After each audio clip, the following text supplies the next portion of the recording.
Hi, Jamie. Here we are back in our podcast. It's been a while, but we're back and I'm really happy about it. So, I heard that you're back from a sales call. You just had a really good meeting with a prospect and you're really excited about sharing exactly what you shared with him. Let's start with that. Why don't you share with us what the kind of conversation you had with the client? Yeah, so I was inspired to also write an article. So if you go to our newsletter, you'll notice it's an article around subscale founders. So in my company, Pipeline Signals, we launched it 18 months ago. And I, the founder, am still playing what we'll call hero ball. And what that means is that I am the CEO, chief everything officer. So I still need to do discovery calls, write proposals, close deals. Now at Pipeline Signals, we have we sell into the mid-market and enterprise. So it's very much a enterprise level sales process. And the concept is a prospect came to me and said, listen, I run a business. That business is founder led, founder selling. I'm looking for a virtual assistant. And it sparked an idea. So as we're building Get Levrg, we're focused on go-to-market roles. That means marketing support, sales support, customer support. These are go-to-market roles.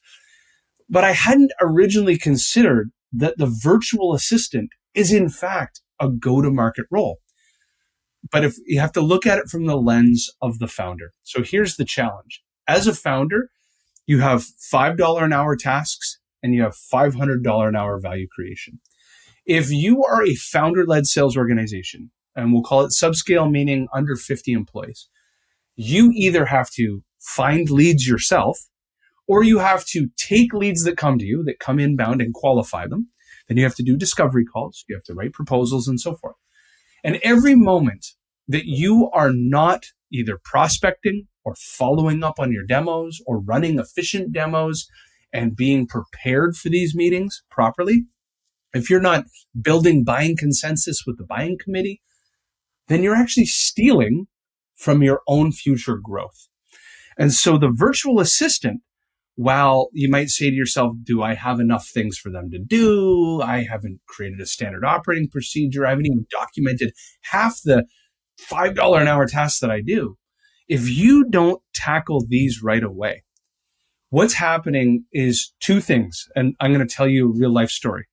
At Sales for Life, we actually, at first, playing hero ball, we weren't creating enough leads. And so I was a prospector in my own company, early days, 2011 and 12 and 13.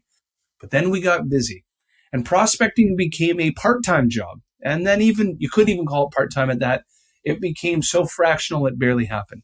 Now, I was very fortunate that the inbound lead flow behind me actually caught up. But for most founders, this is the first step of disaster. So they stop prospecting and the whole machine is determinant on them prospecting. And they get too busy working in the business, not on the business, and the business fails. But step two is actually what really happened at Sales for Life and came to cripple me. What happened was our marketing machine became so powerful that it created a enterprise sales qualified lead every single day. 250 giant companies a year were emailing us, calling us, hey, I want to talk about social selling. So we would run discovery calls. But I got so busy that I wouldn't follow up on the deals. And I started making excuses for myself. I'd say, oh my God, if they want to do business with us, like I started to think I was so great. If they wanted to do business with us, they'll follow up when they need us. Yeah. I wasn't doing proper, follow up from demo to close. A virtual assistant would have changed all this because it would have bought back maybe 10 hours, 15 hours of my life every week. And in which time I could focus dedicated batching hours to either prospecting or to following up on discovery calls. So I'm going to pause for a second. I'm going to ask you a question, Nazmul. You've helped me identify a virtual assistant. You've helped other customers identify virtual assistants. You might, in fact, be looking for your own virtual assistant. What have the benefits been, and what do you like to look for? What I love most about having virtual assistants is that I don't want to do the things that take long time but easy to do.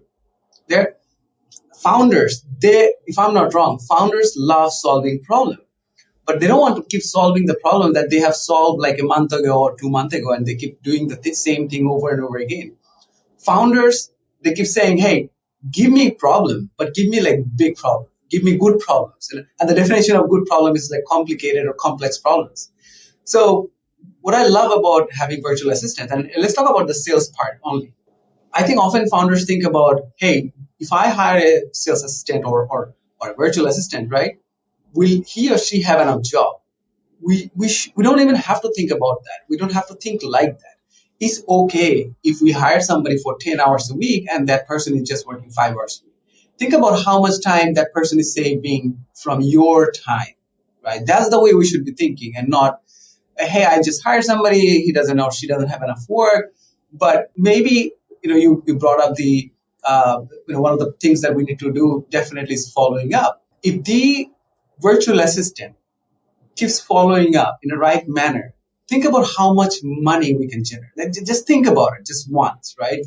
That a virtual assistant, maybe we're paying him 250, let's say 250, which is a good amount for a virtual assistant. We're paying him or her 250 a month. That person might be just working 2 hours a day. That's okay. If that person closes one deal, and if your one lifetime value of a client is $5,000, that person or that 250 just made $5,000. I'm just giving you literally just, if one client converts, then what will happen? Yeah, let's The clarify other this. thing that, I was just going to say, let's yeah, clarify this. go ahead. Nazmul is saying $250 a month. Okay. So your cost, almost everyone listening to this podcast, your cost of customer acquisition is exponentially higher than $250 an hour. So just the cost of you acquiring the singular lead costs you more than 250. So sorry, Nazmul. Yeah. No, go ahead. You're right. You're absolutely right. I think we keep thinking about the big numbers. Oh, we have to get this 100 clients. We have to get $100,000, $1 million. One more client is another $25,000 in your bank. Like, we really need to think about baby steps. And most of the time, virtual assistants are people who hire virtual assistants, or people who usually outsource this entire thing are small companies, right? You mentioned where the companies are between one person to 50 people, let's say 10 people. That's when one client, like one more client, matters.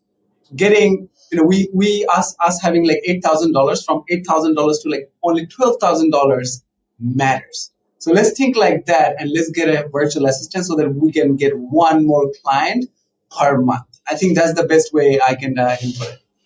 And you actually mentioned something that's really important, because there is a legacy bias here in North America, because we, as North Americans, sought full-time employment.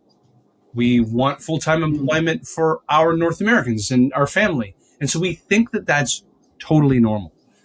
But in fact, Nazmul brought up an opportunity. The opportunity is, you might not at this moment in time have 40 to 50 hours of work, a week of work for somebody to do, because you can't think of it yet. And in your brain, you're sitting there going, it's going to take me more time to think up all these tasks, document all the standard operating procedures, than it's worth. Well, hold on a second. No. Baby steps. You can start fractionally. And this is what I did. Yeah. You start fractionally, and you look at, and there's a great book by a gentleman named Dan Martell. It's called Buy Back Your Time, and it's called The Replacement Ladder. And in the first rung, level 1 of the replacement ladder, is replace these operational tasks, these rote mechanical tasks, specifically around email and calendar. And the prospect and I, we were just talking on the phone before this podcast recording. And he said, I got really sick of having to rebook a travel agenda that happened. I said, you can't believe it. It just happened to me yesterday. Yesterday, I was in New York. I was also supposed to be in Minnesota.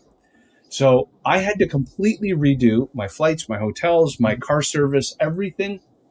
But that was me on a phone Mm. doing that, 30 minutes to an hour. The opportunity cost, while I was sitting in the airport, I could have written a new newsletter for Pipeline Signals or for Get Levrg, and that could have Yeah. attracted a new customer. That customer could be worth thousands or depending on the company, hundreds of Yeah. thousands of dollars in lifetime value. But no, I Right. was on the phone with Air Canada. And so these are the details that we forget the opportunity cost of what it's costing us True. when we do these things. And that's Yeah. The what problem with anything opportunity you want cost to is add that around virtual assistants. Yeah. yeah, the problem with opportunity cost is that I don't get to see it. Like we don't get to see money going down. Like if I'm spending, for example, again going back to paying 250 to the virtual assistant. When we pay 250 to the virtual assistant, in 3 months we just paid 750, and maybe there we didn't get any result, kind of sort of, which maybe we will not happen. But we can see it from our statement, 250, 250, like minus 250, minus 250, minus 250. So it bothers us, but come on, the kind of money that we can make, the kind of money founders can make if they were in a job, like even if we think like that, like how much money were we spending, or sorry, how much money were we earning per hour? So doing that exact same job, what you just mentioned, like for 30 minutes to an hour, that might have already costed you $1,000. Yeah. That's still another 250. Like I'm just trying to explain it where I know that we don't get to see the opportunity cost, but it's costing you a lot more than you think. It's just something that we just take it for granted, the time that we have. So as a next step, number one is the reason I wanted to do this particular podcast episode is number one, and we're going to update our website. As I Yeah. thought through this process this week, I've come to mentally realize, no. The virtual assistant role is in fact part of this go-to-market strategy that we're helping with marketing, sales support, CX support.